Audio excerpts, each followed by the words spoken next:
Assalamualaikum warahmatullahi wabarakatuh. Perkenalkan, nama saya Sonia Rahman, NPM 234101087 dari kelas B, Prodi Kesehatan Masyarakat, Fakultas Ilmu Kesehatan.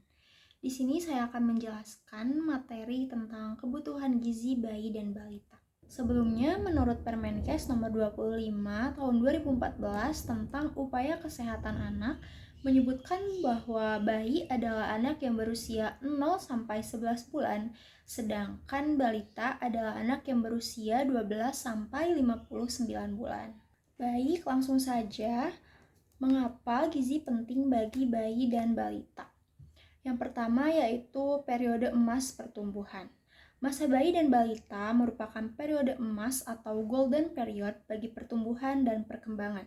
Dalam jangka waktu ini, otak dan organ-organ tubuh lainnya mengalami pertumbuhan yang sangat pesat. Nutrisi yang memadai sangat penting untuk memastikan bahwa anak tumbuh dengan optimal, baik fisik maupun mental. Periode ini dikenal dengan window of opportunity karena gangguan gizi pada masa ini dapat menyebabkan dampak jangka panjang yang sangat sulit diperbaiki. Selanjutnya yang kedua yaitu fase pertumbuhan cepat. Bayi dan balita mengalami fase pertumbuhan yang cepat yang disebut dengan growth spurt, yaitu fase di mana tubuh mengalami peningkatan ukuran dan berat badan dengan cepat. Dalam fase ini, kebutuhan gizi meningkat karena tubuh memerlukan banyak energi, protein, vitamin, dan mineral untuk mendukung proses pertumbuhan. Kekurangan gizi dalam fase ini dapat menghambat pertumbuhan fisik dan menyebabkan masalah kesehatan. Selanjutnya yang ketiga yaitu dukungan untuk pertumbuhan otak, perkembangan kognitif, dan kesehatan.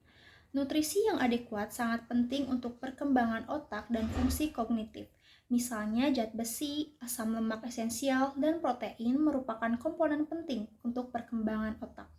Gizi yang baik juga membantu sistem imun berfungsi dengan baik, menjaga kesehatan tubuh, serta mencegah risiko penyakit dan infeksi pada anak-anak. Baik, di sini ada 3 pesan kunci. Yang pertama, melakukan inisiasi menyusui dini atau IMD segera setelah bayi dilahirkan. Kemudian kebutuhan gizi bayi dapat terpenuhi dengan memberikan ASI saja hingga usia 6 bulan. Dan yang terakhir, memberi makanan pendamping ASI atau MPASI dari makanan keluarga berbahan pangan lokal mulai bayi berusia 6 bulan sampai 2 tahun. Baik, lalu apa itu IMD atau inisiasi menyusui dini? Definisinya yaitu proses pemberian ASI kepada bayi yang dimulai setelah lahir, di mana bayi dibiarkan melakukan proses menyusui secara alami dalam waktu 1 jam pertama setelah kelahiran. Nah, IMD ini melibatkan kontak kulit langsung antara ibu dan bayi yang memberikan kesempatan bagi bayi untuk mencari dan mengisap puting susu ibu sendiri. IMD merupakan langkah penting dalam melakukan keberhasilan pemberian ASI eksklusif dan mendukung kesehatan serta perkembangan awal bayi. Nah, bagaimana cara pelaksanaannya? Untuk cara pelaksanaan IMD ini, dalam proses IMD, bayi diletakkan di atas dada atau perut ibu secara tengkurap, memungkinkan kontak kulit antara bayi dan ibu. Nah, kontak ini merangsang bayi untuk mencari puting ibu secara alami dan mulai menyusu sendiri. Kemudian manfaat IMD. Pertama, mencegah terjadinya hipotermia. Kedua, kunci keberhasilan ASI eksklusif, menurunkan risiko kematian balita, dan mempererat ikatan batin antara ibu dan bayi. Baik, kita bahas satu persatu. Yang pertama, mencegah terjadinya hipotermia.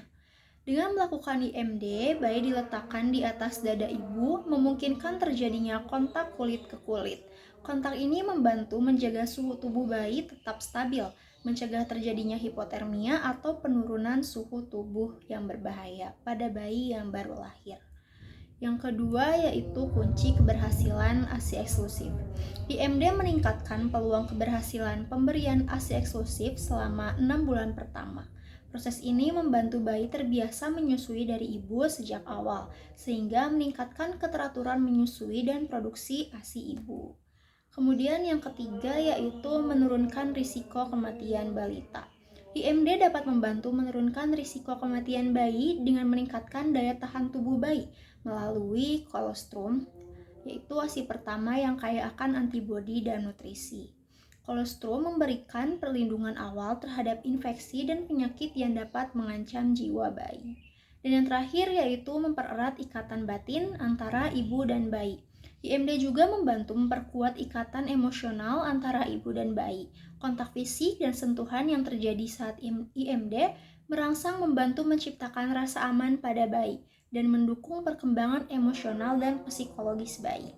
Selanjutnya yaitu ASI eksklusif.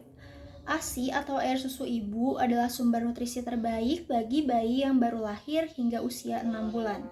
WHO dan Kementerian Kesehatan menganjurkan pemberian ASI eksklusif selama 6 bulan pertama kehidupan bayi tanpa tambahan makanan atau minuman lain. Nah, alasan mengapa ASI eksklusif diberikan selama 6 bulan itu sangat penting. Yang pertama yaitu sistem imun bayi belum sempurna. Pada saat lahir, sistem kekebalan tubuh bayi masih belum berkembang sepenuhnya sehingga bayi rentan terhadap berbagai infeksi dan penyakit. ASI mengandung antibodi dan zat kekebalan tubuh yang membantu melindungi bayi dari infeksi seperti diare, infeksi saluran pernapasan, dan penyakit lainnya. ASI bertindak sebagai perlindungan alami yang membantu meningkatkan sistem imun bayi hingga kekebalan tubuhnya lebih matang. Kemudian yang kedua yaitu organ pencernaan bayi belum matang. Saluran pencernaan bayi masih dalam tahap perkembangan dan belum siap mencerna makanan lain selain ASI. ASI memiliki komposisi nutrisi yang mudah dicerna dan sesuai dengan kebutuhan bayi, sehingga tidak menyebabkan iritasi atau masalah pencernaan. Jika bayi diberikan makanan atau minuman lain terlalu dini, hal ini bisa mengganggu fungsi pencernaan dan memicu gangguan pada usus.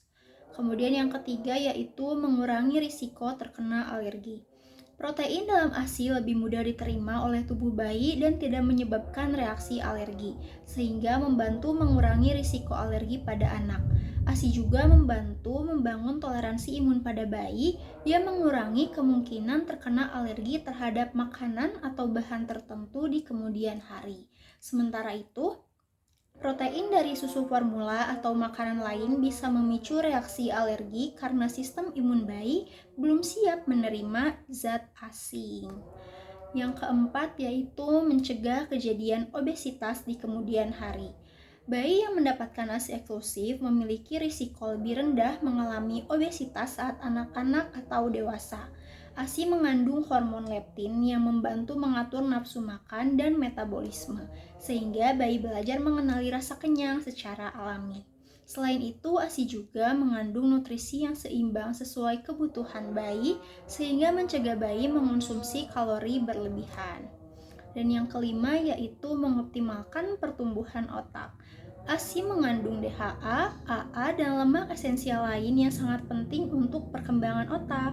Nutrisi ini membantu meningkatkan fungsi kognitif bayi dan berperan dalam pembentukan jaringan otak yang optimal. Penelitian menunjukkan bahwa anak yang mendapatkan ASI eksklusif selama 6 bulan memiliki kecerdasan dan kemampuan belajar yang lebih baik dibandingkan yang tidak mendapatkan ASI eksklusif. Dan yang terakhir yaitu perkembangan emosi bayi. Menyusu tidak hanya memberikan nutrisi, tetapi juga memberikan kenyamanan emosional bagi bayi. Saat menyusu, bayi merasa aman, terlindungi, dan dekat dengan ibunya, yang membantu perkembangan emosional dan sosial bayi. Proses menyusu juga memperkuat ikatan antara ibu dan bayi yang memberikan dasar yang baik untuk hubungan emosional yang positif di masa depan. Kemudian komposisi ASI. ASI merupakan emulsi lemak dalam larutan protein, laktosa, dan mineral. 6 bulan pertama rata-rata produksi ASI 780 ml per hari dan 6 bulan kedua rata-rata produksi ASI 600 ml per hari. Nah, komposisi ASI ini dipengaruhi oleh dua faktor. Yang pertama yaitu asupan gizi dan status gizi ibu, dan yang kedua yaitu stadium laktasi. Nah, stadium laktasi ini dibagi menjadi 3 bagian. Yang pertama yaitu kolostrum, yang kedua ASI transisi atau peralihan, dan yang terakhir yaitu ASI matur. Yang pertama yaitu kolostrum.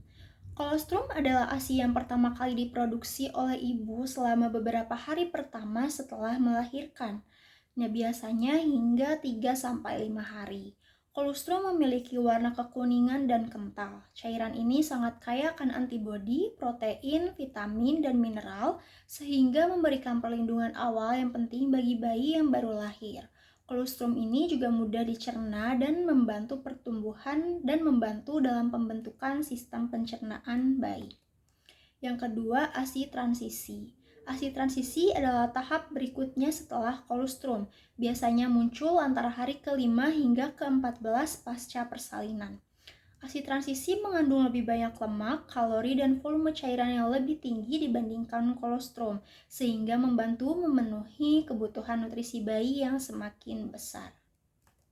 Dan yang terakhir yaitu ASI matur. ASI matur adalah ASI yang diproduksi setelah sekitar 2 minggu pasca persalinan dan seterusnya. ASI ini adalah ASI yang akan diberikan hingga ibu selesai menyusui. ASI matur terbagi menjadi 2 jenis, yaitu formik atau ASI awal yang lebih encer dan kaya laktosa, dan yang kedua yaitu hind milk atau ASI akhir yang lebih kental dan kaya lemak. Kombinasi keduanya memberikan nutrisi lengkap yang dibutuhkan bayi dalam proses pertumbuhan dan perkembangannya. Nah, kemudian hal yang perlu diperhatikan oleh ibu saat menyusui bayi. Yang pertama yaitu kenali kebiasaan menyusui. Setiap bayi memiliki pola dan kebiasaan menyusui yang unik, seperti frekuensi menyusu, lama waktu menyusu, dan kapan ia merasa nyaman atau ingin berhenti. Penting bagi ibu untuk mengenali kapan bayi merasa lapar atau ingin menyusu lagi. Biasanya, bayi yang lapar akan menunjukkan tanda-tanda seperti membuka mulut, mencari puting, menghisap jari, atau menunjukkan gerakan rutin, yaitu mencari-cari dengan mulutnya. Nah, mengenali kebiasaan ini membantu ibu memberikan ASI dengan efektif sesuai kebutuhan bayi. Yang kedua yaitu, ibu tahu ketika bayi kenyang menyusu. Bayi yang kenyang biasanya akan melepaskan puting dengan sendirinya, terlihat rileks dan tidak lagi mencari atau mengisap. Ia juga bisa menunjukkan tanda-tanda kenyang seperti tertidur atau berhenti menghisap secara perlahan. Nah, selain itu, bayi yang kenyang akan lebih tenang dan jika rutin kenyang, berat badannya akan bertambah secara normal. Mengenali tanda-tanda ini membantu ibu untuk menghindari overfeeding atau underfeeding pada bayi. Dan yang terakhir yaitu pastikan bayi mendapatkan ASI formik dan milk. ASI terbagi menjadi 2 yang setelah disebutkan tadi, yaitu formik dan hind milk. Nah, agar bayi mendapatkan keduanya, penting bagi ibu untuk menyusui di satu payudara hingga kosong sebelum beralih ke payudara lain. Hal ini membantu bayi mendapatkan keseimbangan nutrisi yang optimal dari ASI. Kebutuhan gizi bayi usia 0-6 bulan tercukupi dengan pemberian ASI saja, frekuensi 6-8 kali sehari atau lebih. Namun ketika sudah berusia lebih dari 6 bulan, bayi sudah harus mulai diperkenalkan dengan makanan pendamping ASI atau MPASI untuk memenuhi kebutuhan gizinya. Selanjutnya yaitu pemberian makan bayi dan anak atau PMBA. Prinsip pemberian makanan bayi dan anak yang baik yaitu inisiasi menyusu dini, menyusui eksklusif 0-6 bulan, pemberian MPASI mulai 6 bulan, dan melanjutkan menyusui sampai usia 2 tahun atau lebih. Nah, umur 0-6 bulan, makanan utama bayi adalah ASI atau air susu ibu, diberikan secara eksklusif tanpa menambahkan dan atau mengganti dengan makanan atau minuman lain. Ini merupakan peraturan pemerintah nomor 33 tahun 2012 tentang pemberian air susu ibu eksklusif. Kemudian umur 6-8 bulan tetap diberikan ASI dan mulai diberikan makanan pendamping ASI atau MPASI yang diberikan dalam bentuk makanan lumat, yaitu makanan yang dihancurkan, disaring atau dilumatkan hingga halus. Yang selanjutnya yaitu umur 9-11 bulan. Tetap diberikan ASI, mulai diberikan makanan lembik atau lembek dan peralihan dari makanan lumat ke makanan padat. Dan umur 12-23 bulan tetap diberikan ASI dan makanan yang diberikan sama seperti makanan keluarga lainnya. Yang selanjutnya yaitu masalah pada pemberian MPASI. Yang pertama, MPASI terlalu dini, MPASI terlambat, bayi mengemut makanan, gerakan tutup mulut atau GTM, picky eater, dan sulit BAB. Baik, saya akan bahas satu persatu. Yang pertama yaitu MPASI terlalu dini. Pemberian empasi terlalu dini, yaitu sebelum bayi berusia 6 bulan, dapat menyebabkan masalah pada pencernaan bayi yang belum berkembang sempurna. Selain itu, pemberian empasi terlalu dini bisa mengurangi keinginan bayi untuk menyusu, sehingga nutrisi dari ASI berkurang. Hal ini juga meningkatkan risiko alergi atau infeksi karena sistem kekebalan tubuh bayi yang masih belum matang. Yang kedua yaitu empasi terlambat. Memberikan empasi terlambat misalnya setelah bayi berusia lebih dari 6 bulan dapat menghambat pertumbuhan dan perkembangan bayi karena ia mungkin kekurangan zat besi dan nutrisi lainnya yang diperlukan untuk perkembangan fisik dan kognitif. Selain itu, pemberian empasi terlambat juga dapat membuat bayi kurang terbiasa dengan tekstur makanan yang nantinya dapat menyebabkan kesulitan makan. Dan yang selanjutnya yaitu bayi mengemut makanan. Kebiasaan bayi mengemut makanan terjadi ketika ia menahan makanan di dalam mulut tanpa menelannya. Ini bisa disebabkan oleh beberapa faktor seperti tekstur makanan yang tidak disukai bayi merasa lelah atau kurang nyaman saat makan. Mengemut makanan dapat membuat bayi kurang mendapatkan asupan nutrisi yang cukup karena porsi makan yang seharusnya ditelan tertahan di dalam mulut. Dan yang keempat yaitu gerakan tutup mulut atau GTM. GTM adalah respons bayi yang menolak makanan dengan menutup mulut rapat-rapat ketika akan disuapi. Ini bisa terjadi karena berbagai alasan seperti bosan dengan makanan yang itu-itu saja, perasaan tidak nyaman saat makan, atau sedang sakit. GTM ini bisa menghambat asupan nutrisi bayi dan membuat ibu merasa cemas karena bayi tidak mau makan. Dan yang kelima yaitu picky eater.